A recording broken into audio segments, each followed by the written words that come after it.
He slammed the door so hard the picture frames rattled. "I'm done taking care of you," Daniel shouted, his voice shaking with anger. "You've been living here for free, acting like this is still your house." Margaret stood quietly in the doorway, holding a small suitcase.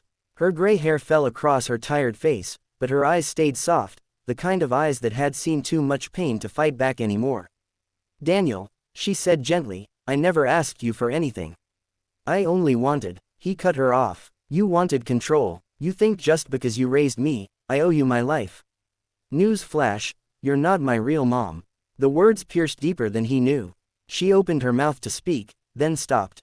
Instead, she took a slow breath, looked around the house she'd once filled with laughter and warmth, and whispered, "All right, if that's how you feel." His girlfriend, Tessa, leaned against the wall with a smug smile. "You're doing the right thing, babe.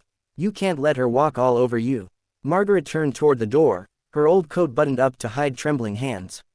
Before leaving, she said quietly, "I hope you never forget who gave you this roof, Daniel." He rolled his eyes. Yeah, don't make it dramatic." As she stepped out into the cold evening, her breath misted in the air.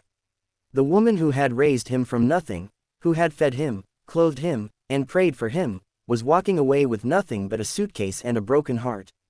But what Daniel didn't know was that his old, broke mother was far from poor. For 20 years, Margaret had quietly invested every spare dollar into real estate and stocks under a private trust. Hidden behind a modest life was a fortune worth $9.5 million, and the keys to it now sat safely in her handbag. As she reached the end of the driveway, she looked back at the glowing house window one last time and whispered to herself, "One day, he'll understand what real wealth means." Then she turned and disappeared into the night, calm, heartbroken, but not defeated.